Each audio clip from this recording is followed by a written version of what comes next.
ಶ್ರೀ ಬಸವರಾಜ ಶಿವಲಿಂಗಪ್ಪ ಹೊರಟ್ಟಿಯವರೇ, ಸಾಮಾಜಿಕ ಇಲಾಖೆಯ ಮಂತ್ರಿಗಳಾಗಿರ್ತಕ್ಕಂತಹ ಸನ್ಮಾನ್ಯ ಮಹದೇವರಪ್ಪನವರೇ,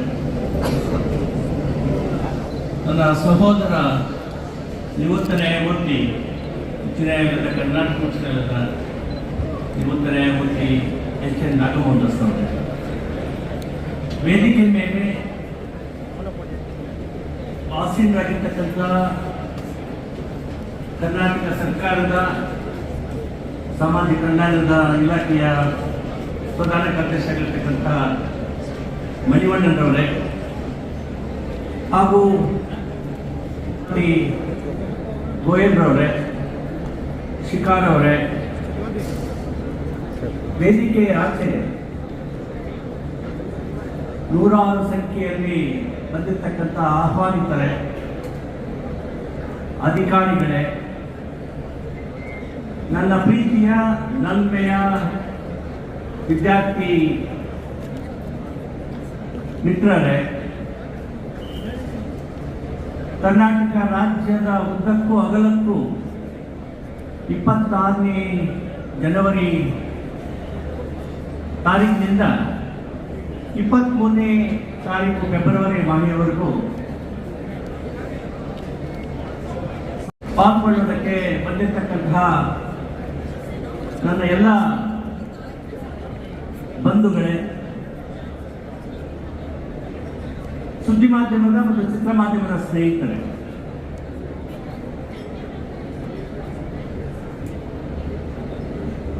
ಇಡೀ ದೇಶದ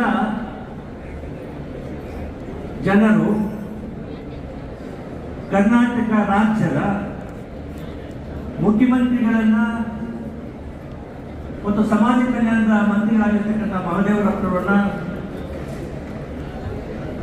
ಬಹಳ ಆತ್ಮಸಂತೋಷದಿಂದ ಅಭಿನಂದಿಸಬೇಕಾಗಿದೆ. ಇವತ್ತು ಕಾರಣ ಇಷ್ಟನೇ, 75 ವರ್ಷಗಳ ಸಂವಿಧಾನದ ಅನುಷ್ಠಾನದಲ್ಲಿ ಭಾರತ ದೇಶ ಸಮೃದ್ಧಿಯಾಗಿ ಬೆಳೆಯಲಿಲ್ಲ. ಸಂವಿಧಾನದ ಆಶಯಗಳನ್ನ, ಸಂವಿಧಾನದ ಕರ್ತವ್ಯಗಳನ್ನ ಈ ದೇಶದ ಸಮಸ್ತ ಜನರಿಗೆ ತಿಳಿಪಡಿಸತಕ್ಕಂತಹ ಅಗತ್ಯತೆ ಬಹಳ ಇದೆ ಅಂತ ಮನಗಂಡು ಕರ್ನಾಟಕ ರಾಜ್ಯ ಮುಂದೆ ಬಂದು ಈ ಒಂದು ಅಮೃತೋತ್ಸವ ಸಮಾರಂಭವನ್ನು ಇವತ್ತು ಹಮ್ಮಿಕೊಂಡಿದೆ. ಈ ಸಮಾರಂಭದಲ್ಲಿ ಪ್ರಾಸ್ತಾವಿಕ ನುಡಿಗಳನ್ನ ಮಹಾದೇವನವರು ಬಹಳ ಜೋರಾಗಿ, ಗಟ್ಟಿಯಾಗಿ, ಅರ್ಥಪೂರ್ಣವಾಗಿ ನಮ್ಮೆಲ್ಲರಿಗೂ ತಿಳಿಸಿದ್ದಾರೆ. ಉದ್ಘಾಟನಾ ಭಾಷಣದಲ್ಲಿ ಮಾನ್ಯ ಮುಖ್ಯಮಂತ್ರಿಗಳು ಬಹಳಷ್ಟು ವಿಷಯಗಳನ್ನ ಪ್ರಸ್ತಾಪ ಮಾಡಿದ್ದಾರೆ. ಬಹಳ ಅವಶ್ಯಕತೆ ಇದೆ ದೇಶದಲ್ಲಿ ಈ ವಿಷಯಗಳ ಬಗ್ಗೆ ಮಾತುಕತೆ, ವಿಮರ್ಶೆ, ಅರ್ಥೈಸಿಕೆ, ಅದನ್ನ ಅನುಷ್ಠಾನಕ್ಕೆ ತರ್ತಕ್ಕಂಥ ಕಾರ್ಯಕ್ರಮಗಳು ರೂಪಿಸ್ತಕ್ಕಂಥದ್ದು ಬಹಳ ಅವಶ್ಯಕತೆ ಇದೆ ಅಂತ ನಾವೆಲ್ಲರೂ ಮನಗಂಡಬೇಕಾಗಿದೆ. ಯಾಕಂದ್ರೆ ದೇಶ ಆಪತ್ತು ಕಾಲದಲ್ಲಿದೆ. ಅವರೊಂದು ಮಾತು ಹೇಳಿದರು ಮಾನ್ಯ ಮುಖ್ಯಮಂತ್ರಿಗಳು, ಸಂವಿಧಾನವನ್ನ ಬದಲಾವಣೆ ಮಾಡತಕ್ಕಂತಹ ಒಂದು ಉನ್ನಾನ ಮಾತುಕತೆ ನಡೀತಾ ಇದೆ.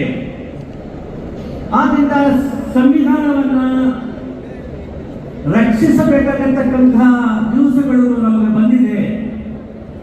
ಆದ್ದರಿಂದ ಇಂತಹ ಅಮೃತೋತ್ಸವ ಸಮಾರಂಭಗಳು ಮತ್ತೆ ಕಾರ್ಯಗಾರಗಳು, ವಿಷಯ ವಿನಿಮಯ ಬಹಳ ಅವಶ್ಯಕತೆ ಇದೆ ಅಂತೇಳಿ ಬಹಳ ಅರ್ಥಪೂರ್ಣವಾಗಿ ಹೇಳಿದ್ದಾರೆ. ಇದನ್ನು ನಾವು ಗುರುತಿಸಿಕೊಂಡು ಅದರ ಮಾತುಗಳನ್ನ ಎಲ್ಲಿ ಆಡಿದ್ದಾರೆ ಮುಖ್ಯಮಂತ್ರಿಗಳು, ಅದನ್ನು ನಾವು ಅನುಷ್ಠಾನಕ್ಕೆ ತರುವ ರೀತಿಯಲ್ಲಿ ಕಾರ್ಯಕ್ರಮಗಳನ್ನು ರೂಪಿಸಬೇಕಾಗಿದೆ. ಇವಾಗ ಸಂವಿಧಾನ ಅವರು ಹೇಳಿದ್ರು ಬಹಳ ಪ್ರಬಲವಾಗಿರ್ತಕ್ಕಂಥ ಸಂವಿಧಾನ ಅಂತ, ಬಹಳ ಉತ್ಕೃಷ್ಟವಾಗಿರ್ತಕ್ಕಂಥ ಸಂವಿಧಾನ ಅನ್ನೋದು.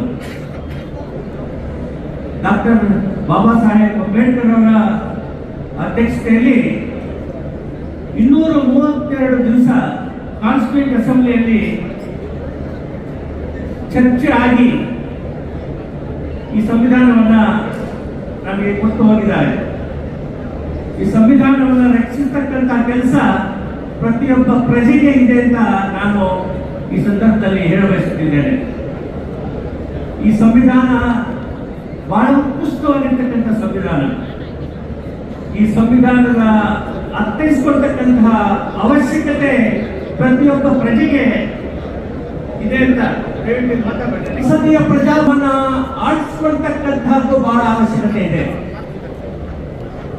ಆಳ್ವಿಕೆ ನಮ್ಮಂತ ಆಯ್ಕೆ ಪಟ್ಟಿರ್ತಕ್ಕಂಥ ಸಂಸದೀಯ ಸದಸ್ಯರು, ಶಾಸನಸಭಾ ಸದಸ್ಯರು ಚುನಾವಣೆಗಳ ಮುಖಾಂತರ ಸರ್ಕಾರಗಳನ್ನು ರಚನೆ ಮಾಡಿ ಸಂವಿಧಾನದ ಆಶಯಗಳನ್ನ, ಸಂವಿಧಾನದಲ್ಲಿರ್ತಕ್ಕಂಥ ತತ್ವ ತಾತ್ಪರ್ಯಗಳನ್ನ ಅರ್ಥೈಸಿಕೊಂಡು ಅವರ ಅಧಿಕಾರ ವ್ಯಾಪ್ತಿಯನ್ನ ಚಲಾಯಿಸಿ 7ನೇ ಅನುಸೂಚಿಯಲ್ಲಿ ನಮೂದಿಸಿರ್ತಕ್ಕಂತಹ ವಿಷಯಗಳ ಬಗ್ಗೆ ಲಿಸ್ಟ್ 1, ಲಿಸ್ಟ್ 2, ಲಿಸ್ಟ್ 3 ಶಾಸನಗಳನ್ನು ಮಾಡಿ ಶಾಸನಗಳ ಮುಖೇನ ನೀತಿಗಳನ್ನು ರೂಪಿಸಿ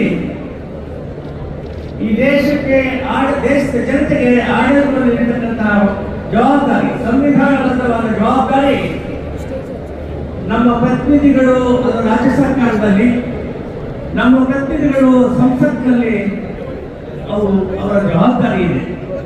75 ವರ್ಷಗಳ ಕಾಲ ಸಂವಿಧಾನ ಅನುಷ್ಠಾನದಲ್ಲಿ ಪ್ರಜಾತಂತ್ರ ವ್ಯವಸ್ಥೆಯಲ್ಲಿ ನಮ್ಮನ್ನ ಈ ಸರ್ಕಾರಗಳು ಆಳಿಕೊಂಡು ಬಂದಿದೆ. 75 ವರ್ಷಗಳ ತದನಂತರ ಸಮಾನತೆ, ಸಾಮಾಜಿಕ ನ್ಯಾಯ, ಆರ್ಥಿಕ ನ್ಯಾಯ ಈ ದೇಶದ ಸಮಸ್ತ ಜನರಿಗೆ ತಲುಪಿದೆಯೇ? ತಲುಪಲಿಲ್ಲ ಅಂದ್ರೆ ಕಾರಣವಾದ್ರೆ ಏನು? ಸಮಾಜ ವ್ಯವಸ್ಥೆ ನಮಸ್ಕಾರ ಸರ್.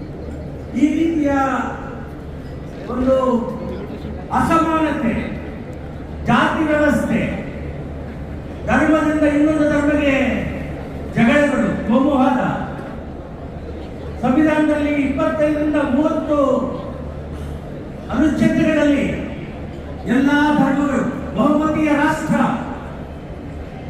ಬಹುಮತೀಯ ಜಾತಿಗಳು ಈ ರೀತಿ ಇರುವಾಗ 25ರಿಂದ 30 ಅನುಚ್ಛೇದ ಸಂವಿಧಾನದಲ್ಲಿ 3ನೇ ಭಾಗದಲ್ಲಿ ಮೂಲಭೂತ ಹಕ್ಕುಗಳಾಗಿ ನಮೂದಿಸಲಾಗಿದೆ. ಇದು 3ನೇ ಭಾಗದಲ್ಲಿ ಈ ವಿಷಯಗಳನ್ನ ನಮೂದಿಸಿರುವಾಗ ಬಹುಮತೀಯ ರಾಷ್ಟ್ರದಲ್ಲಿ, ಬಹುಮತಗಳು ಇರತಕ್ಕಂಥ ರಾಷ್ಟ್ರದಲ್ಲಿ ಎಲ್ಲ ರಾಷ್ಟ್ರಗಳು ಎಲ್ಲ ಮತಗಳು ಸಮಾನತೆ ಅಂತ ಸರ್ವೋಚ್ಚ ನ್ಯಾಯಾಲಯ ಸಂವಿಧಾನ ಪೀಠ ತೀರ್ಪುಗಳು ನೀಡಿದ್ದಾರೆ. ಅದರ ವ್ಯತಿರಿಕ್ತವಾಗಿ ಒಂದು ಮತದ ಜನ ಇನ್ನೊಂದು ಮತದ ಜನರನ್ನ ಸರಿಯಾಗಿ ನೋಡ್ಕೊಳ್ತಕ್ಕಂತಹ ಒಂದು ಆಗ್ತಾ ಇಲ್ಲ. ಅಂದರೆ ಸಂವಿಧಾನ ರಚನೆ ಮಾಡಿಕೊಂಡು ಸಂವಿಧಾನದ ಅಡಿಯಲ್ಲಿ ದೇಶದ ಜನರಿಗೆ ಆಡಳಿತವನ್ನು ನೀಡಬೇಕು, ಎಲ್ಲ ಮತೀಯ ಜನರು ಸಮಾನತೆ, ದೊಡ್ಡ ಮತ ಮೈನಾರಿಟಿ ಅಂತ ಏನು ಇಲ್ಲ ಸಂವಿಧಾನದಲ್ಲಿ. All religions are equal under the constitution of India. That has been interpreted by Supreme Court of India by the Constitution. ಆದ್ದರಿಂದ ಈ ದೇಶದಲ್ಲಿ ಇವತ್ತು ಈ ಕಾಲಘಟ್ಟದಲ್ಲಿ ಇಂತಹ ಸಮಾವೇಶಗಳು ಕರ್ನಾಟಕ ಸರ್ಕಾರ ಇದನ್ನ ಪ್ರಾರಂಭಿಸಿದೆ. ಈ ರೀತಿ ದಾರಿದೀಪವಾಗಿ ಇಡೀ ಭಾರತ ದೇಶದಲ್ಲಿರ್ತಕ್ಕಂತಹ ಎಲ್ಲ ರಾಜ್ಯ ಸರ್ಕಾರಗಳು ಮತ್ತು ಭಾರತ ಸರ್ಕಾರಗಳು ಈ ರೀತಿ ಇಂತಹ ಸಮಾವೇಶಗಳನ್ನು ಮಾಡತಕ್ಕಂಥ ಅವಶ್ಯಕತೆ ಇದೆ ಅಂತೇಳಿ ಈ ಸಂದರ್ಭದಲ್ಲಿ ಹೇಳಬಯಸುತ್ತಿದ್ದೇನೆ. ಒಂದು ಕಡೆ ಪ್ರಸ್ತಾವನೆ ನಮಗೆ ಪ್ರಮಾಣ ವಚನವನ್ನು ಬೋಧಿಸಿದರು ಬಸವರಾಜ ಹೊರಟ್ಟಿಯವರು. ಪ್ರಸ್ತಾವನೆ 1973ನೇ ಇಸ್ವಿಯಲ್ಲಿ ಸರ್ವೋಚ್ಚ ನ್ಯಾಯಾಲಯದ ಮುಂದೆ ಒಂದು ಲ್ಯಾಂಡ್ ರಿಫಾರ್ಮ್ಸ್ ಕಾಯ್ದೆಯನ್ನ ಅದರ ಸಂವಿಧಾನಬದ್ಧವಾಗಿದೆಯೇ ಇಲ್ಲವೇ ಅಂತಕ್ಕಂಥ ವಿಚಾರವನ್ನ ತೀರ್ಪು ನೀಡತಕ್ಕಂಥ ಸಂದರ್ಭದಲ್ಲಿ ವಕೀಲರುಗಳ ಇಂಟರ್ಪ್ರಿಟೇಷನ್ಸ್ ವ್ಯಾಖ್ಯಾನಗಳನ್ನು ಮಾಡಿಸಿಕೊಂಡು ಅಲ್ಲಿ 13 ಜನ ನ್ಯಾಯಮೂರ್ತಿಗಳು ಅವರು ಹೇಳಿದ್ದಾರೆ, ಸಂವಿಧಾನದಲ್ಲಿರ್ತಕ್ಕಂತಹ ತಾತ್ಪರ್ಯಗಳು justice, social, economic, equality, fraternity, liberty, freedom of liberty, thought and expression ಇವೆಲ್ಲವೂ ಕೂಡ ಮೂಲಭೂತ ತತ್ವಗಳು. ಈ ಮೂಲಭೂತ ತತ್ವಗಳನ್ನ ಪಾರ್ಲಿಮೆಂಟು ಇದನ್ನ ತಿದ್ದುಪಡಿ ಮಾಡೋದಕ್ಕೆ ಸಾಧ್ಯ ಇಲ್ಲ ಅಂತ ಹೇಳಿ 13 ಜನ ನ್ಯಾಯಮೂರ್ತಿಗಳು ಹೇಳಿದ್ದಾರೆ. ಆದ್ದರಿಂದ ಸಂವಿಧಾನದಲ್ಲಿ 1974ನೇ ಇಸ್ವಿಯಲ್ಲಿ ಕೇಶವಾನಂದ ಭಾರತಿ ಕೇಸ್ನಲ್ಲಿ ಈ ಮೂಲಭೂತ ಹಕ್ಕುಗಳು 3ನೇ ಭಾಗದಲ್ಲಿ, 4ನೇ ಭಾಗದಲ್ಲಿ ನಿರ್ದೇಶ ತತ್ವಗಳು ಇವೆಲ್ಲವನ್ನು ವಾದಗಳನ್ನು ಆಲಿಸಿ ಅರ್ಥೈಸಿಕೊಂಡು ಒಂದು ಮಹತ್ತರವಾಗಿರ್ತಕ್ಕಂತಹ ತೀರ್ಪು ಅಲ್ಲಿ ನೀಡಿದ್ದಾರೆ. 42ನೇ ತಿದ್ದುಪಡಿಯಲ್ಲಿ ಸಂವಿಧಾನಕ್ಕೆ ಪ್ರಸ್ತಾವನೆಯಲ್ಲಿ ಈ ಸೆಕ್ಯುಲರಿಸಂ ಅಂತಕ್ಕಂಥದ್ದು, ಜಾತ್ಯತೀತತೆ ಈ ಪದ ಮತ್ತು ಸೋಷಲಿಸ್ಟ್ ಸಮಾಜವಾದ ಈ 2 ಪದಗಳು ಪ್ರಸ್ತಾವನೆಯಲ್ಲಿ ಒರಿಜಿನಲ್ ಕಾನ್ಸ್ಟಿಟ್ಯೂಷನ್ ಇರಲಿಲ್ಲ. ಆದ್ದರಿಂದ 40ನೇ ಸಂವಿಧಾನ ತಿದ್ದುಪಡಿಯಲ್ಲಿ ಈ 2 ಅಂಶಗಳನ್ನು ಅನುಸರಿಸಿದ್ರು. ಏನಾಯ್ತು ಅಂತ ಹೇಳಿದ್ರೆ, secular, sovereign, socialist, secular, democratic republic India ಈ ಎಲ್ಲಾ ಪದಗಳು, ಅದರ ಜೊತೆಗೆ ಜಸ್ಟಿಸ್, ಈಕ್ವಾಲಿಟಿ, ಲಿಬರ್ಟಿ, ಫ್ರೆಟರ್ನಿಟಿ ಈ ಎಲ್ಲ ಪದಗಳು ಮೂಲಭೂತ ತತ್ವಗಳು. ಇವನ್ನ ಸಂಸತ್ತು ಬದಲಾವಣೆ ಮಾಡಕ್ಕೆ, ತಿದ್ದುಪಡಿ ತಂದು ಬದಲಾವಣೆ ಮಾಡಕ್ಕೆ ಸಾಧ್ಯ ಇಲ್ಲ ಅಂತಕ್ಕಂಥ ವಿಚಾರವನ್ನ ಆ ತೀರ್ಪಿನಲ್ಲಿ ಹೇಳಿದ್ದಾರೆ. ಆ ತೀರ್ಪು ಇವತ್ತಿಗೂ ಕೂಡ ಊರ್ಜಿತವಾಗಿದೆ. ಇದು ಊರ್ಜಿತವಾಗಿದ್ದರೂ ಕೂಡ ಸಂವಿಧಾನ ಸಂಸ್ಥೆಗಳಲ್ಲಿರ್ತಕ್ಕಂಥ ಜನ ಅವರು ಹೇಳ್ತಾ ಇದ್ದಾರೆ, ಇವತ್ತು ಸೆಕ್ಯುಲರಿಸಂ ಅಂತಕ್ಕಂಥದ್ದು ಸುಡೋ ಸೆಕ್ಯುಲರಿಸಂ, ಇದನ್ನ ನಾವು ಒಪ್ಪುವುದಿಲ್ಲ ಅಂತಕ್ಕಂಥ ರಾಜಕೀಯ ಪಕ್ಷ ನಾಯಕರುಗಳು ಹೇಳ್ತಾ ಇದ್ದಾರೆ ಇವತ್ತಿನ ದಿವಸ.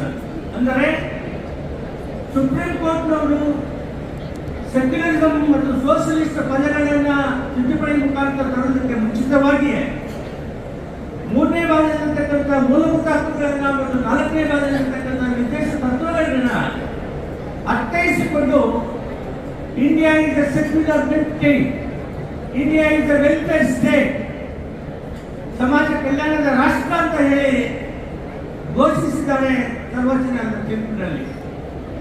ಈ ರೀತಿ ತೀರ್ಪು ನೀಡಿ ಸಂವಿಧಾನದ ಅನುಚ್ಛೇದ 141ನೇ ಅಡಿಯಲ್ಲಿ ಸುಪ್ರೀಂ ಕೋರ್ಟ್ನ ತೀರ್ಪು ಎಲ್ಲರ ಮೇಲೆ ಬೈಂಡಿಂಗ್ ಇರ್ತದೆ.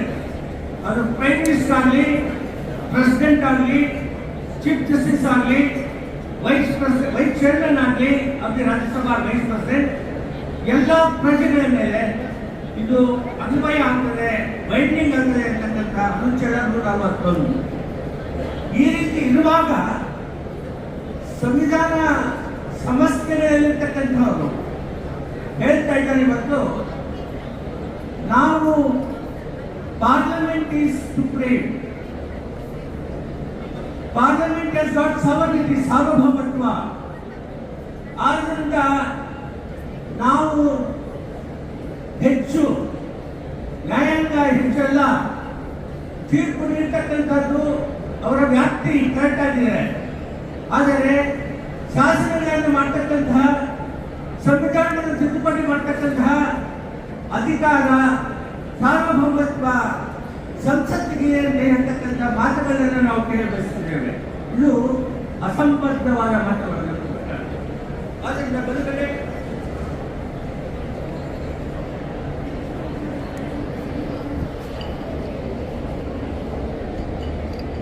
ಒಂದು ಬದಲಾವಣೆ ಮಾಡ್ತಕ್ಕಂಥದ್ದು 13 ನ್ಯಾಯಮೂರ್ತಿಗಳು ಹೇಳಿರುವಾಗ ಬದಲಾವಣೆ ಮಾಡಲಿಕ್ಕೆ ಸಾಧ್ಯ ಇಲ್ಲ ಅಂತ. ಬದಲಾವಣೆ ಮಾಡುವತಕ್ಕಂಥ ಸಾರ್ವಭೌಮತ್ವ ಸಂಸತ್ತಿಗಿದೆ ಅಂತ ಹೇಳಿದ್ರೆ ಸಂವಿಧಾನದ ವಿರೋಧಿ ಮಾತುಗಳನ್ನು ಮಾತಾಡ್ತಿದ್ದಾರೆ. ಇದನ್ನ ನೀವು ದೀರ್ಘವಾಗಿ ಆಲೋಚಿಸಬೇಕಾಗಿದೆ, ಯೋಚನೆ ಮಾಡಬೇಕಾಗಿದೆ. ಆದ್ರಿಂದ ಇಲ್ಲಿ ಈ ರೀತಿಯ ಮಾತುಗಳು, ಸಂವಿಧಾನ ವಿರೋಧಿ ಮಾತುಗಳು ಮತ್ತು ನ್ಯಾಯಾಂಗಕ್ಕೂ ಮತ್ತು ಶಾಸಕಾಂಗಕ್ಕೂ ವೈವಿಧ್ಯಗಳಿರ್ತಕ್ಕಂಥ ಮಾತುಗಳು, ಇದು ಜನರು ಇದನ್ನ ಒಪ್ಪುವುದಿಲ್ಲ ಅಂತಕ್ಕಂಥ ನಾವು ತಿಳಿಯಬೇಕಾಗಿದೆ. ಅದಕ್ಕೆ ಈ ರೀತಿಯ ಸಮಾವೇಶಗಳು ಬಹಳ ಅವಶ್ಯಕತೆ ಇದೆ. ಅಂದ್ರೆ ಇಲ್ಲಿ ಬಹಳಷ್ಟು ಜನರು ಅಂದರೆ ಜನಸಂಖ್ಯೆಯಲ್ಲಿ ಕಮ್ಮಿ ಶೇಕಡಾವಾರು 15 ಮತ್ತು 16 ಅನುಚ್ಛೇದ 15 ವಿದ್ಯಾಭ್ಯಾಸ, reservation to schedule caste, schedule tribe and backward classes in education institutions. ಇದರ ಬಗ್ಗೆ ತೀರ್ಪುಗಳು, ಚಾರಿತ್ರಿಕವಾಗಿರ್ತಕ್ಕಂಥ ತೀರ್ಪುಗಳು ನೀಡಿದ್ದಾರೆ 1993 ಇಸ್ವಿಯಲ್ಲಿ. 15(4) ಅನುಚ್ಛೇದ ಸಬಾರ್ಟಿಕಲ್ 15(4) ಚಂಪಕದೊರೆ ರಾಜು ಕೇಸ್ 1950 ಆದ ಮೇಲೆ, ಸಂವಿಧಾನ ರಚನೆ ಆಗುವ ಆದ ಮೇಲೆ ಚಂಪಕದೊರೆ ತಮಿಳುನಾಡು ರಾಜ್ಯದವರು ಹಿಂದುಳಿದ ಜನರಿಗೆ ರಿಸರ್ವೇಶನ್ ಸ್ಕೂಲ್ ನಲ್ಲಿ ಮಾಡಿರ್ತಕ್ಕಂಥ ಒಂದು ಸರ್ಕ್ಯುಲರ್ ಅನ್ನ ಚಂಪಕದೊರೆ Raju 56% challenges in the Madras High Court. Madras High Court quashed the circular on the ground it is unconstitutional against Article 29, religionally against their religionಗೆ ಅಂತಕ್ಕಂಥ ಒಂದು ತೀರ್ಪು ನೀಡಿದಾಗ ಪಾರ್ಲಿಮೆಂಟ್ ಅಂದಿನ ಪಂಡಿತ್ ಜವಾಹರಲಾಲ್ ನೆಹರು ಅವರು ಪ್ರಧಾನಮಂತ್ರಿ ಆಗಿದ್ದಾಗ ಅದನ್ನು ಹಾಗೆ ಬಿಡಲಿಲ್ಲ. ಸುಪ್ರೀಂ ಕೋರ್ಟ್ನವರು ಕೂಡ ಮದ್ರಾಸ್ ತೀರ್ಪು ಸರಿ ಇದೆ ಅಂತ ಹೇಳಿದ್ರು. ಆದರೆ ಸುಪ್ರೀಂ ಕೋರ್ಟ್ನವರು ಸುಮ್ಮನೆ ಕೂತ್ಕೊಳ್ಳಿಲ್ಲ. ಅದಕ್ಕೆ ಫಸ್ಟ್ ಕಾನ್ಸ್ಟಿಟ್ಯೂಷನ್ ಅಮೆಂಡ್ಮೆಂಟ್ 1951 ಇಸ್ವಿಯಲ್ಲಿ ಪ್ರಧಾನಮಂತ್ರಿ ಪಂಡಿತ್ ಜವಾಹರಲಾಲ್ ನೆಹರು ಅವರು ಪ್ರಧಾನಮಂತ್ರಿ ಆಗಿದ್ದಾಗ ಅದನ್ನ ತಿದ್ದುಪಡಿ ಮಾಡಿ, not standing article 29(2) reservation to the backward class people ಸೋಸ್ ಎಜುಕೇಶನ್ ಬ್ಯಾಕ್ವರ್ಡ್ ಇರ್ತಕ್ಕಂಥ ಜನರಿಗೆ ರಿಸರ್ವೇಶನ್ ಶಾಲೆಯಲ್ಲಿ ಕೊಡ್ತಕ್ಕಂಥದ್ದು ಸಂವಿಧಾನಬದ್ಧವಾಗಿದೆ, ಮಾಡಬಹುದು ಅಂತ ಹೇಳಿ ತಿದ್ದುಪಡಿ ತಂದಿದ್ದಾರೆ. ಈ ರೀತಿ ಸಂಸತ್ತಿನ ಅಧಿಕಾರ ವ್ಯಾಪ್ತಿಯನ್ನ ಯಾವಾಗ ಯಾವ ಜನರಿಗೆ ನ್ಯಾಯವನ್ನು ಕೊಡ್ತಕ್ಕಂಥದ್ದು ಸಂವಿಧಾನದಲ್ಲಿ ಇದ್ದಾಗ ಅದನ್ನು ವ್ಯಾಖ್ಯಾನಿಸಿ ನ್ಯಾಯಾಂಗ ಅದು ಸರಿ ಇಲ್ಲ ಅಂತ ಹೇಳುವಾಗ ಸಂಸತ್ತು ಅದರಲ್ಲಿ ಪ್ರವೇಶ ಮಾಡಿ ಅವರಿಗೆ ಹಕ್ಕಿದೆ, ಅವ್ರ ರಿಸರ್ವೇಶನ್ ಕೊಡಬೇಕಾಗಿದೆ, ಅವರಿಗೆ ವಿದ್ಯಾಭ್ಯಾಸ ಬಹಳ ಮುಖ್ಯ ಅಂತ ಹೇಳ್ತಕ್ಕಂಥದ್ದು ಅಲ್ಲಿ ಪ್ರಸ್ತಾಪಿಸಲಾಗಿದೆ. ಅದೇ ಅನುಚ್ಛೇದಕ್ಕೆ 15(5)2005ರಲ್ಲಿ ಮಹಿಳೆಯರ ಬಗ್ಗೆ, ಮಕ್ಕಳ ಬಗ್ಗೆ ಸ್ಪೆಷಲ್ ಎನ್ಯಾಕ್ಟ್ಮೆಂಟ್ಸ್ ಮಾಡಬಹುದು ಅಂತ. ಅದಕ್ಕೋಸ್ಕರ domestic act, children protection act, POCSO act ಎಲ್ಲ ಪಾರ್ಲಿಮೆಂಟ್ ಅವರು ಮಾಡಿದ್ದಾರೆ. ಅಂದ್ರೆ 15ನೇ ಅನುಚ್ಛೇದದಲ್ಲಿ ಜನತೆಗೆ, ಹಿಂದುಳಿದತಕ್ಕಂಥ ವರ್ಗದವರಿಗೆ ವಿದ್ಯಾಭ್ಯಾಸ ಬಹಳ ಮುಖ್ಯ, ವಿದ್ಯಾಭ್ಯಾಸ ಪಡಿತಕ್ಕಂಥದಕ್ಕೆ ಅವರಿಗೆ ಅಂಕಗಳು ಜಾಸ್ತಿ ಇರುವಾಗ, ಆರ್ಥಿಕ ಮುಗ್ಗಟ್ಟಿರುವಾಗ ಅವರಿಗೆ ರಿಸರ್ವೇಶನ್ ಮಾಡಿ ಆ ಶಾಲಾ ಕಾಲೇಜುಗಳಲ್ಲಿ ಅವರಿಗೆ ಸ್ಥಾನ ಪಡೆದು ವಿದ್ಯಾಭ್ಯಾಸವನ್ನ ಪಡೆದು ಉದ್ಯೋಗ ಸೌಲಭ್ಯವನ್ನು ಪಡೆಯತಕ್ಕಂಥ ಒಂದು ಅವಕಾಶ ಸಂವಿಧಾನದಲ್ಲಿದೆ. ಇದು ಈ ರೀತಿ ಲಕ್ಷಾಂತರ ಜನ ಮಕ್ಕಳು ವಿದ್ಯಾಭ್ಯಾಸ ಪಡೀತಾ ಇದ್ದಾರೆ. ಸಾಲದ ವಿದ್ಯಾಭ್ಯಾಸ ಪಡೆಯುವುದಕ್ಕೆ ಈವರೆಗೂ ಕೂಡ ನಾನು ಒಂದು ಗ್ರಾಮೀಣ ಪ್ರದೇಶದಿಂದ ಬರ್ತಕ್ಕಂಥವ್ರು. ಹಿಂದುಳಿದ ಜನರು, ಹರಿಜನ ಗಿರಿಜನರು, ಟ್ರೈಬಲ್ ಪೀಪಲ್, ಆ ಮಕ್ಕಳಿಗೆ ವಿದ್ಯಾಭ್ಯಾಸ ಇಲ್ಲ.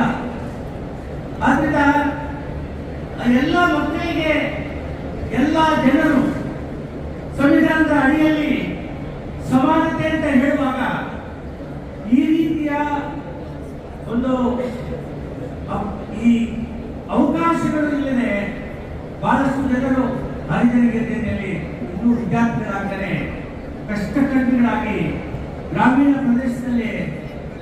ಪ್ರದೇಶದಿಂದ ನಗರ ಪ್ರದೇಶಕ್ಕೆ ಪ್ರಯಾಣವನ್ನು ಬೆಳೆಸಿ ಇಲ್ಲಿ ಮೀಡಿಯಲ್ ವರ್ಕ್ ಎಲ್ಲ ಮಾಡ್ತಾ ಇದ್ದಾರೆ. ಆದ್ರಿಂದ ಇವತ್ತು ಯಾರು ಜನ ಹೇಳ್ತಾ ಇದ್ದಾರೆ ಬಹಳಷ್ಟು ಕಮ್ಮಿ ಇರ್ತಕ್ಕಂಥ ಶೇಕಡವಾರು ಜನ ಅವರು ರಿಸರ್ವೇಶನ್ ಎಗರಿಸ್ತಿರ್ತಕ್ಕಂಥದ್ದು ಸರಿ ಇಲ್ಲ. Reservation is not a charity. Reservation ವಿದ್ಯಾಭ್ಯಾಸಕ್ಕಾಗಲಿ ಉದ್ಯೋಗಕ್ಕಾಗಲಿ 14ನೇ ಅನುಚ್ಛೇದದಲ್ಲಿ ಸರ್ಕಾರಿ ಉದ್ಯೋಗದಲ್ಲಿ ರಿಸರ್ವೇಶನ್ 18% SC STಗಳಿಗೆ ಸೇರಿ ಇವಾಗ ಇನ್ನೊಂದು ವಿಚಾರ ನಡೀತಾ ಇದೆ. ಒಂದು SC ಇದರಲ್ಲೇನೆ ಸಬ್ ಕ್ಲಾಸಿಫಿಕೇಶನ್ ಆಗಬೇಕಾಗಿದೆ ಅಂತ ತೀರ್ಮಾನ 7 ಜನ ತೀರ್ಪು ವಾದಗಳನ್ನು ಮಂಡಿಸಿ ರಿಸರ್ವೇಶನ್ ಮಾಡಿದ್ದಾರೆ ಚೆನ್ನೈ ಕೇಸ್ನಲ್ಲಿ, ಸುಪ್ರೀಂ ಕೋರ್ಟ್ ನಲ್ಲಿ. ಅಂದ್ರೆ ಇವತ್ತಿನ ದಿವಸ 10 ವರ್ಷ 20 ವರ್ಷ ಅಲ್ಲ, ಎಲ್ಲಿವರೆಗೆ ಹರಿಜನ ಗಿರಿಜನರು ಸಾವಿರಾರು ವರ್ಷಗಳ ಶೋಷಣೆಗೆ ಒಳಪಟ್ಟು ಅವರು ಈ ದೇಶದ ಜನರು ಪ್ರಜೆಗಳು, ಆ ಜನರಿಗೆ ಉದ್ಯೋಗದ ಅವಕಾಶ ಬೇಕು ಅಂತ ಹೇಳಿದ್ರೆ ವಿದ್ಯಾಭ್ಯಾಸ ಬೇಕಾಗಿದೆ. ಉದ್ಯೋಗ ಬೇಕು ಅಂತ ಹೇಳಿದ್ರೆ ಅಂಕಗಳನ್ನು ಪಡೆದಿರ್ತಕ್ಕಂಥ ವಿದ್ಯಾರ್ಥಿಗಳ ಜೊತೆಯಲ್ಲಿ ಹೋಟಿ ಮಾಡೋದಕ್ಕೆ ಸಾಧ್ಯ ಇಲ್ಲ. ಆದ್ರಿಂದ ಅವರಿಗೆ ರಿಸರ್ವೇಶನ್ ಬಹಳ ಮುಖ್ಯ ಅಂತಕ್ಕಂಥದ್ದು 4A ಪ್ರಮೋಷನ್ನಲ್ಲಿ ಇಂತಹ ವಿಷಯಗಳು ಸಂಸತ್ತು ತಿದ್ದುಪಡಿ ಮುಖಾಂತರ ಮತ್ತೆ ರಿಸರ್ವೇಶನ್ ಅನ್ನ ಮುಂದೆ ಇರಬೇಕು ಅಂತಕ್ಕಂತಹ ಆ ಕಾಲಘಟ್ಟದಲ್ಲಿ ಎಲ್ಲ ಆಜ್ಞೆಗಳನ್ನ ಮತ್ತು ಸಂವಿಧಾನಕ್ಕೆ ಆ ತಿದ್ದುಪಡಿಗಳನ್ನ ಮಾಡ್ಕೊಂಡು ಬಂದಿದ್ದಾರೆ. ಆದ್ರಿಂದ ಬಂಧುಗಳೇ, ಇವತ್ತು ಜನರಿಗೆ ಅರ್ಥ ಆಗಬೇಕಾಗಿದೆ, ಸಮಾಜದ ವ್ಯವಸ್ಥೆ ಸಮಾನವಾಗಿರ್ಬೇಕು ಅಂತ ಹೇಳಿದ್ರೆ ಎಲ್ಲ ಜನರಿಗೆ ಒಂದು ಅವಕಾಶಗಳನ್ನು ಕಲ್ಪಿಸ್ತಕ್ಕಂಥದ್ದು, ಅದು ವಿದ್ಯೆಯಲ್ಲಾಗಲಿ ಉದ್ಯೋಗದಲ್ಲಾಗಲಿ ಅದು ಅವಶ್ಯಕತೆ ಇದೆ. ಅದು ಬಹಳ ಅವಶ್ಯಕತೆ ಯಾಕಿದೆ ಅಂತ ಹೇಳಿದ್ರೆ ದೀನದಲಿತರು, ಟ್ರೈಬಲ್ ಪೀಪಲ್, ಬ್ಯಾಕ್ವರ್ಡ್ ಕ್ಲಾಸ್ ಇನ್ನೂರು ಜನ ಅವರಿಗೆ ನ್ಯಾಯವನ್ನು ಕೊಡಿಸತಕ್ಕಂಥ ಜವಾಬ್ದಾರಿ ರಾಜ್ಯ ಸರ್ಕಾರಗಳು ಮತ್ತು ಭಾರತ ಸರ್ಕಾರದ ಮೇಲೆ ಅವಲಂಬಿಸಿದೆ ಸಂವಿಧಾನದ ಪ್ರಕಾರ. ಇದರಲ್ಲಿ 74ನೇ ಕೇಶವಂತ ವಾರ್ತೆಯಲ್ಲಿ ಹೇಳ್ತಾರೆ, ತಿದ್ದುಪಡಿ 38ಕ್ಕೆ ತಂದಾಗ ಅದು 42ನೇ ತಿದ್ದುಪಡಿ 38 ನಿರ್ದೇಶ ತತ್ವಗಳಲ್ಲಿ 38 ಅನುಚ್ಛೇದ. ಆ ಅನುಚ್ಛೇದದಲ್ಲಿ ಅವರು ಹೇಳ್ತಾರೆ, India is A welfare state. ಆದ್ದರಿಂದ ಈ ಜನರಿಗೆ ಯಾವ ಜನರು ಹಿಂದುಳಿದಿದ್ದಾರೆ, ಯಾವ ಜನರು ತುಳಿತಕ್ಕೆ ಈಡಾಗಿದ್ದಾರೆ, ಅದು ಶೆಡ್ಯೂಲ್ ಕಾಸ್ಟ್ ಶೆಡ್ಯೂಲ್ ಟ್ರೈಬ್ ಆಗಿರ್ಬೋದು, ಅವರಿಗೆ ಉದ್ಯೋಗದ ರಿಸರ್ವೇಶನ್ ಬಹಳ ಅವಶ್ಯಕತೆ ಇದೆ ಅಂತೇಳಿ ಹೇಳ್ತಾರೆ. ಆ ರೀತಿ ಮಾಡಲಿಲ್ಲ ಅಂತ ಹೇಳಿದ್ರೆ 42ನೇ ತಿದ್ದುಪಡಿ 38ಕ್ಕೆ ಅನುಚ್ಛೇದಕ್ಕೆ ಅಲ್ಲಿ ಹೇಳ್ತಾರೆ, state shall strive hard to bring the social order in the country.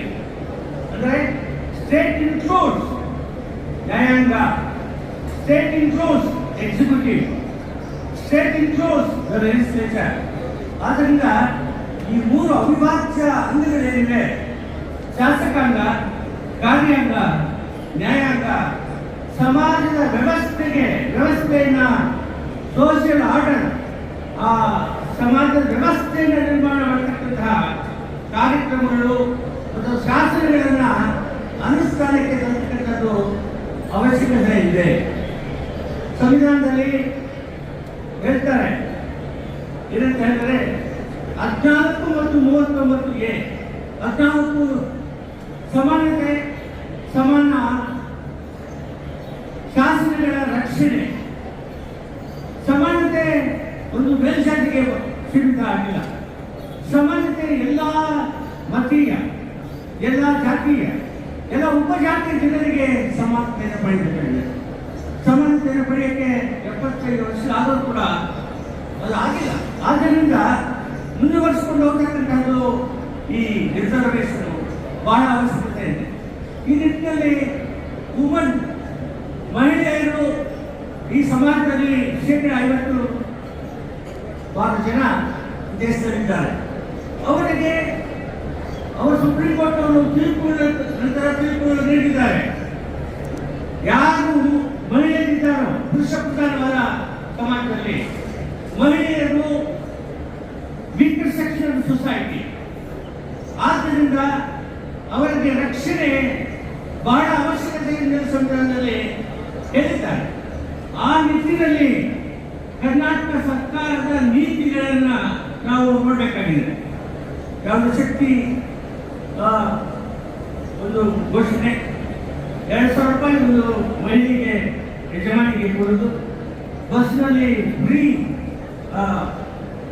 Travel ಮಾಡ್ತಕ್ಕಂಥದ್ದು, ಮತ್ತೆ ನಿರುದ್ಯೋಗ ಗ್ರಾಜ್ಯುಯೇಟ್ಸ್ಗೆ 2,000 ಮತ್ತು 1,500 ಹಣವನ್ನು ಕೊಡ್ತಕ್ಕಂಥದ್ದನ್ನ ಬೇರೆ ರಾಜಕೀಯ ಪಕ್ಷಗಳು ಟೀಕೆ ಮಾಡ್ತಕ್ಕಂಥದ್ದನ್ನ ಅವರ ಟೀಕೆ ಸಂವಿಧಾನ ವಿರೋಧವಾಗಿರ್ತಕ್ಕಂಥ ಟೀಕೆ.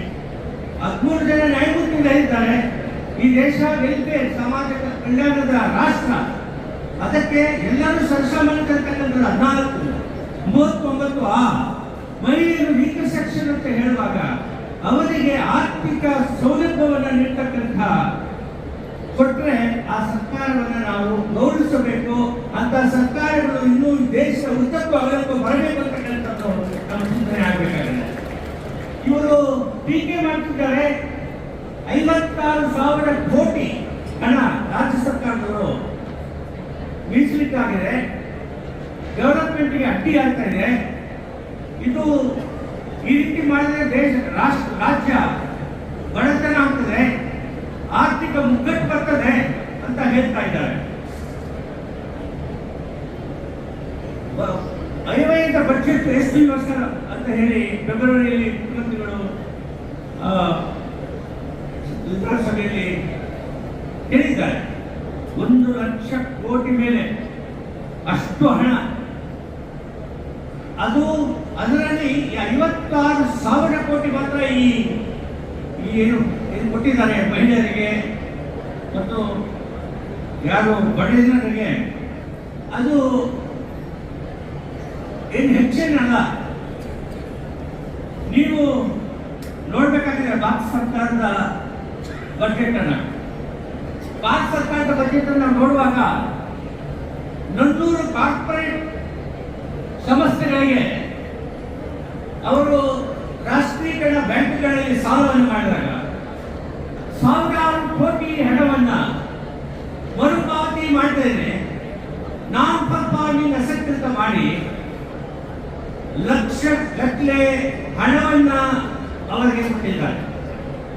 ಅವರ ಇನ್ಕಮ್ ಟ್ಯಾಕ್ಸ್ ರಿವಿಷನ್ ಕೊಟ್ಟಿದ್ದಾರೆ, ಎಕ್ಸೈಸ್ ಡ್ಯೂಟಿ ರಿವಿಷನ್ ಕೊಡ್ತಾ ಇದ್ದಾರೆ.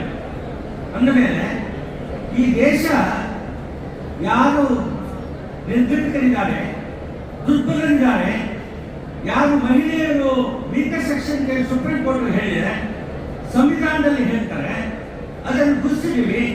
ಅವರಿಗೆ ಪ್ರೋತ್ಸಾಹ ನೀಡತಕ್ಕಂಥ ಸರ್ಕಾರದ ನೀತಿ ಸರಿಯಿಲ್ಲ ಅಂತೇಳಿ ಹಾಗಾದ್ರೆ ಮಲ್ಟಿನ್ಯಾಷನಲ್ ಇಂಡಸ್ಟ್ರೀಸ್ಗೆ ನೀವು ಕೊಡ್ತಕ್ಕಂಥ ಟ್ಯಾಕ್ಸ್ ರಿಮಿಷನ್ ಲಕ್ಷಾಂತರ ಕೋಟಿ ಹಣ ಕೊಡ್ತಿದ್ರಲ್ಲ, ಅದು ಯಾವಾಗ ಯಾಕೆ ಕೊಡ್ತೀರಿ ಅಂತಕ್ಕಂಥ ಪ್ರಶ್ನೆಗೆ ಉತ್ತರ ಸಿಗುವುದಿಲ್ಲ. ಆದ್ದರಿಂದ ಟೀಕೆ ಟಿಪ್ಪಣಿ ಮಾಡ್ತಕ್ಕಂಥದ್ದು ಅಸಂಬದ್ಧವಾಗಿದೆ. ಆದ್ದರಿಂದ ಮಹಿಳೆಯರು 50% ಇದ್ದಾರೆ. ಅವರು ಕರ್ನಾಟಕ ಸರ್ಕಾರದ ನೀತಿ, ಸಂವಿಧಾನಬದ್ಧವಾಗಿರ್ತಕ್ಕಂಥ ನೀತಿ, ಸಂವಿಧಾನವನ್ನು ಅನುಷ್ಠಾನಕ್ಕೆ ತರುವ ಜೊತೆಯಲ್ಲಿ ಈ ಕಾರ್ಯಕ್ರಮಗಳನ್ನು ಅವರು ರೂಪಿಸಿದ್ದಾರೆ, ಅನುಷ್ಠಾನಕ್ಕೆ ತಂದಿದ್ದಾರೆ. ಇದರಿಂದ ಕೋಟ್ಯಾಂತರ ಜನರಿಗೆ ಆರ್ಥಿಕ ಸ್ವಾವಲಂಬನೆ ಬಂದಿದೆ. ಇವತ್ತು ಅವರು ಸ್ವತಂತ್ರರಾಗಿದ್ದಾರೆ, ಅವರಿಗೆ ಆರ್ಥಿಕ ಸ್ವಾತಂತ್ರ್ಯ ಬಂದಿದೆ. ಆರ್ಥಿಕ ಸ್ವಾತಂತ್ರ್ಯ ಬಂದಾಗ ಸಾಮಾಜಿಕ ಸ್ವಾತಂತ್ರ್ಯ ಆಟೋಮೆಟಿಕ್ ಆಗಿ ಬರ್ತದೆ. ಇವೆರಡೂ ಇದ್ದಾಗ ಸಾಮಾಜಿಕ ಸ್ವಾತಂತ್ರ್ಯ, ಆರ್ಥಿಕ ಸ್ವಾತಂತ್ರ್ಯ, ರಾಜಕೀಯ ಸ್ವಾತಂತ್ರ್ಯ ಅಂತಕ್ಕಂಥದ್ದು ಮೂಲಭೂತ ತತ್ವಗಳು ಅಂತ ಹೇಳಿ ಕೇಶವಾನಂದ ಭಾರತಿ 13 ನ್ಯಾಯಮೂರ್ತಿಗಳ ತೀರ್ಪಿನಲ್ಲಿ ಇದನ್ನ ಗಟ್ಟಿಯಾಗಿ ಹೇಳಿದ್ದಾರೆ. ಆದ್ದರಿಂದ ಇವತ್ತು ಇಂತಹ ಸಮಾರಂಭ ಇದು ಸಂವಿಧಾನ ಮತ್ತು ರಾಷ್ಟ್ರೀಯ ಐಕ್ಯತಾ ಸಮಾವೇಶ ಉದ್ಘಾಟನೆ. ಐಕ್ಯತಾ, integrity of the union of integrity of the nation. ನಾವು ಒಂದು ಮತವನ್ನು ಇನ್ನೊಂದು ಮತಕ್ಕೆ ಗಲಭೆಗಳನ್ನ ಮಾಡಿದಾಗ ಅದು disrupt the unity and integrity, ಐಕ್ಯತೆ ಇರುವುದಿಲ್ಲ ಅಲ್ಲಿ. ಆದ್ದರಿಂದ ಐಕ್ಯತೆ ಅಂತ ಹೇಳುವಾಗ ನೀವು ಸಂವಿಧಾನದ ಅಡಿಯಲ್ಲಿ ಪ್ರಮಾಣ ಮಾಡಿದಾಗ, ಸಂವಿಧಾನದ ಅಡಿಯಲ್ಲಿ ಸರ್ಕಾರದ ನೀತಿಗಳನ್ನ, ಶಾಸನಗಳನ್ನು ಮಾಡಬೇಕಾಗಿರುವಾಗ, ನಿಮ್ಮ ನೀತಿಗಳನ್ನು ಅನುಷ್ಠಾನಕ್ಕೆ ತರುವಾಗ ಒಂದು ಮತ ಜಾಸ್ತಿ ಬೇರೆ ಮತ ಜನರು ಈ ದೇಶದಲ್ಲಿ ಇರಬಾರ್ದು ಅಂತಕ್ಕಂಥ ವಿಚಾರ ನಾವು ಬಹಳ ಎಣಿಸಬೇಕಾಗಿದೆ. ಆ ರೀತಿ ಮಾತಾಡ್ತಕ್ಕಂಥದ್ದು ಸಂವಿಧಾನ ವಿರೋಧವಾಗಿದೆ ಅಂತಕ್ಕಂಥ ವಿಚಾರನ ಈ ಸಂದರ್ಭದಲ್ಲಿ ಹೇಳಬಯಸುತ್ತೇನೆ. ಬಂಧುಗಳೇ, ಇಲ್ಲಿ ನಮ್ಮ ಹುಡುಗ ಚಕ್ರವರ್ತಿ ಚೆನ್ನಾಗಿ ಮಾತನ್ನು ಹೇಳಿದ್ದಾರೆ. ಬಹಳಷ್ಟು ಜನರು ಆನಂದಿಸಿದ್ದಾರೆ. ಬಹಳ ಎಲ್ಲ ಸಂವಿಧಾನದ ಎಲ್ಲ ವಿಷಯಗಳನ್ನ ಬಹಳ ಮುಗಿಗೆ ಅರ್ಥೈಸಿಕೊಂಡು ಅವರು ನಿಮ್ಮ ಗಮನಕ್ಕೆ ತಂದಿದ್ದಾರೆ. ಈ ರೀತಿ ಪ್ರತಿ ತಂದೆ ತಾಯಿ ಮನೆಯಲ್ಲಿ ಈ ದೇಶದಲ್ಲಿ ಒಂದು ಸಂವಿಧಾನ ಇದೆ. ಈ ದೇಶ ಪ್ರಜಾಪ್ರಭುತ್ವದ ರಾಷ್ಟ್ರ, ಪ್ರಜಾತಂತ್ರದ ರಾಷ್ಟ್ರ.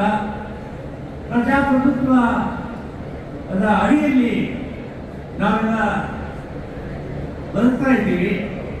ಆದ್ರಿಂದ ಈ ಸಂವಿಧಾನವನ್ನ ರಕ್ಷಣೆ ಮಾಡ್ತಕ್ಕಂಥದ್ದು, ಪ್ರಜಾತಂತ್ರ ಮತ್ತು ಪ್ರಜಾಪ್ರಭುತ್ವವನ್ನ ರಕ್ಷಣೆ ಮಾಡ್ತಕ್ಕಂಥದ್ದು ಬಹಳ ಅವಶ್ಯಕತೆ ಇದೆ. ಮತ್ತೆ ಯಾವ ಜನ ರಿಸರ್ವೇಷನ್ಗಾಗಲಿ, ಅದು ಮಹಿಳೆಯರಿಗಾಗಲಿದ್ದು, ಅದು ಮಹಿಳೆಯರಿಗೆ 1945 ಹ್ಯೂಮನ್ ರೈಟ್ಸ್ ಡಿಕ್ಲರೇಷನ್ ಆಕ್ಟ್ 1948 ಅವರನ್ನು ಹೇಳ್ತಾರೆ, ಮಹಿಳೆಗೆ ಹಕ್ಕುಗಳು ಯಾವ್ಯಾವುದು? ಸಿವಿಲ್ ರೈಟ್ಸ್, ನಾಗರಿಕ ಹಕ್ಕುಗಳು, ಎಜುಕೇಶನ್ ರೈಟ್, ವಿದ್ಯಾ ಹಕ್ಕುಗಳು, ಎಕನಾಮಿಕ್ ರೈಟ್ಸ್, ಆರ್ಥಿಕ ಹಕ್ಕುಗಳು, ಪೊಲಿಟಿಕಲ್ ವಿಚಾರವನ್ನ ಅಲ್ಲಿ ಹೇಳಿರ್ತಕ್ಕಂಥದ್ದನ್ನ ನಮ್ಮ ಸಂವಿಧಾನದಲ್ಲಿ ಅಳವಡಿಸಿಕೊಂಡಿದ್ದೇವೆ. ಬೊಮ್ಮಾಯಿ ಕೇಸು 9 ಜನ ನ್ಯಾಯಮೂರ್ತಿಗಳು 1994ರಲ್ಲಿ ಆ ತೀರ್ಪಿನಲ್ಲೇ ಸಂವಿಧಾನ ಒಂದು ರಾಜಕೀಯ ಗ್ರಂಥ ಅಂತ ಹೇಳಿದ್ದಾರೆ.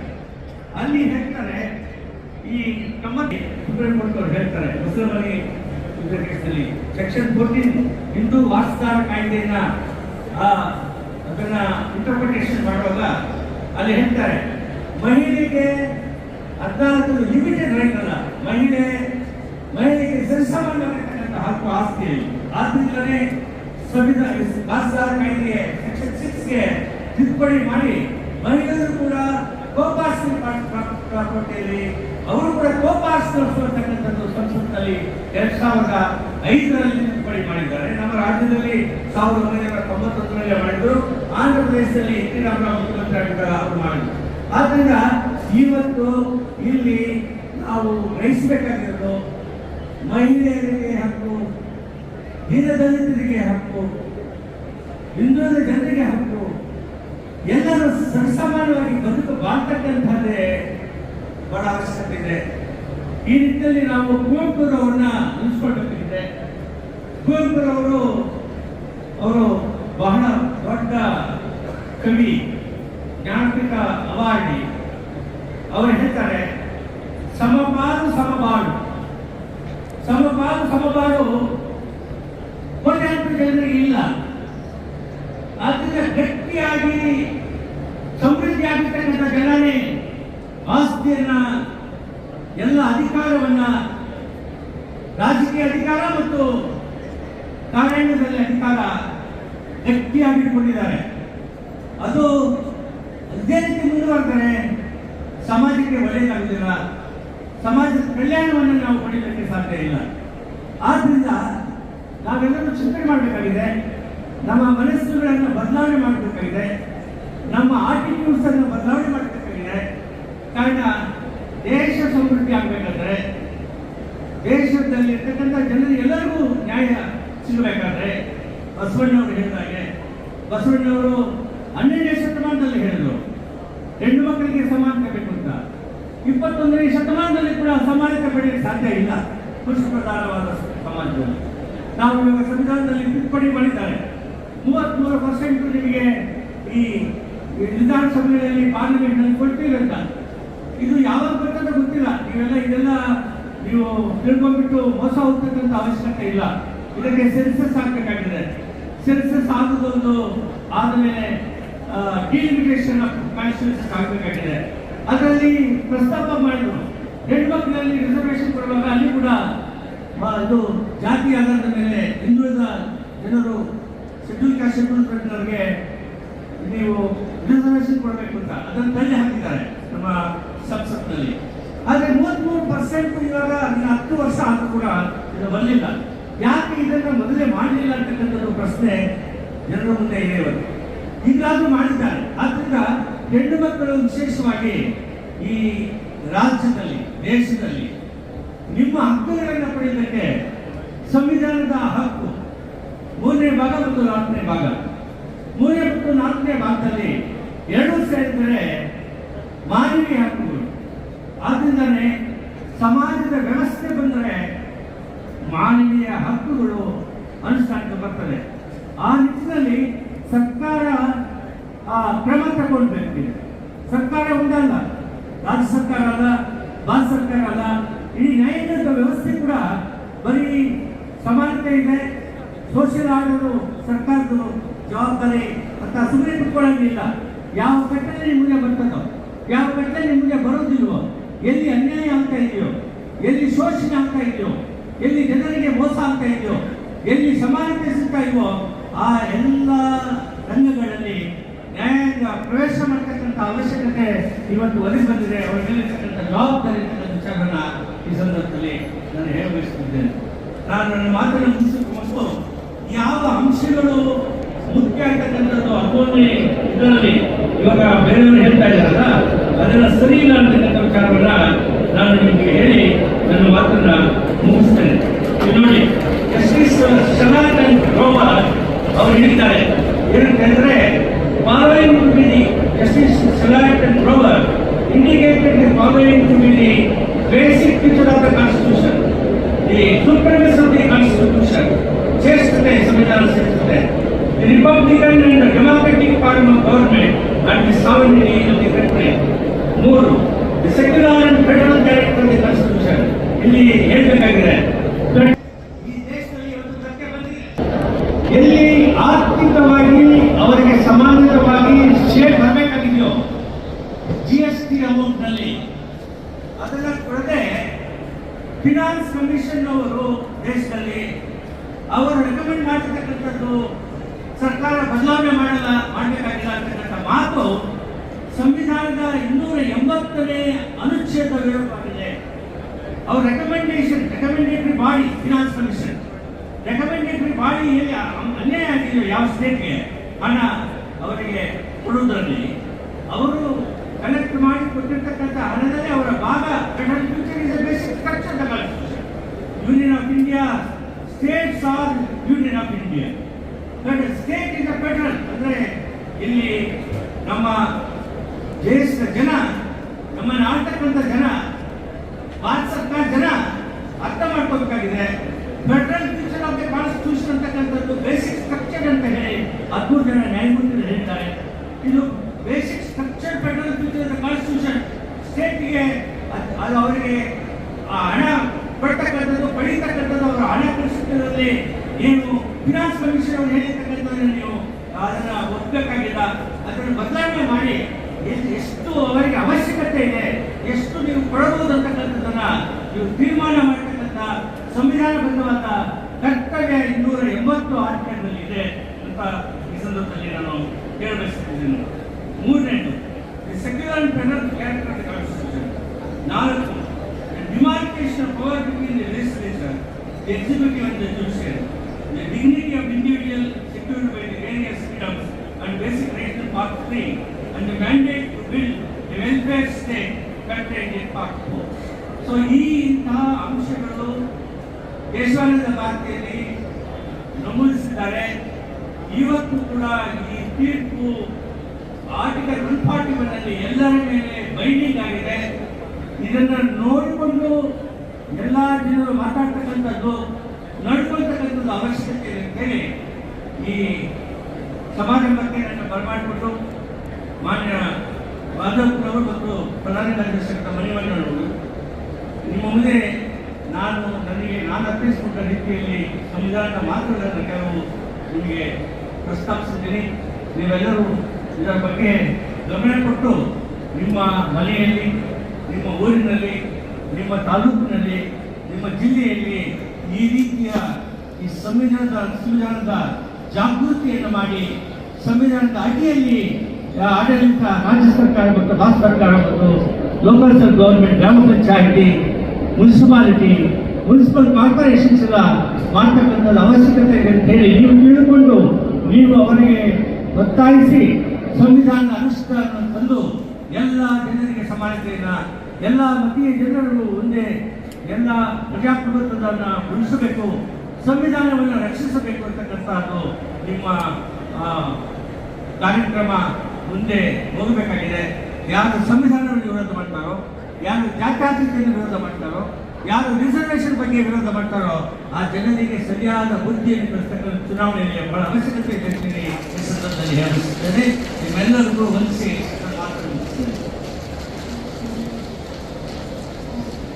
ಸಮಾಜದಲ್ಲಿ ಅವಕಾಶ ವಂಚಿತರಿಗೆ ಅವಕಾಶಗಳು ಸಿಗಬೇಕು. ಸಮಾಜದ ಮುಖ್ಯ ವಾಹಿನಿಗೆ ಅವರೆಲ್ಲರೂ ಬರಬೇಕು. ಸರ್ವರಿಗೂ ಸಮಪಾಡು, ಸರ್ವರಿಗೂ ಸಮಪಾಲು ಎಂಬಂತಹ ನಿಟ್ಟಿನಲ್ಲಿ ಸಮಾಜದ ಮುಖ್ಯ ವಾಹಿನಿಗೆ ಅವಕಾಶ ವಂಚಿತರು ಬಂದಾಗ ಮಾತ್ರ ರಾಜ್ಯ ಹಾಗೂ ಕೇಂದ್ರ ಸರ್ಕಾರಗಳ ಕಾರ್ಯಕ್ಷಮತೆಗೆ ನಾವೆಲ್ಲರೂ ಸಹ ಗೌರವಿಸಬೇಕು ಅನ್ನುವಂತಹ ನಿಟ್ಟಿನಲ್ಲಿ honourable justice we Gopal Gowda ಅವರು ತಿಳಿಸಿದ್ದಾರೆ. ನಾವೆಲ್ಲರೂ ಸಹ ಜೋರಾದ ಕರ್ತವ್ಯವನ್ನು ಮಾಡಿ ಆನರಬಲ್ ಜಸ್ಟಿಸ್ ಅವರಿಗೆ ಧನ್ಯವಾದಗಳನ್ನು ಅರ್ಪಿಸೋಣ. Thank you sir.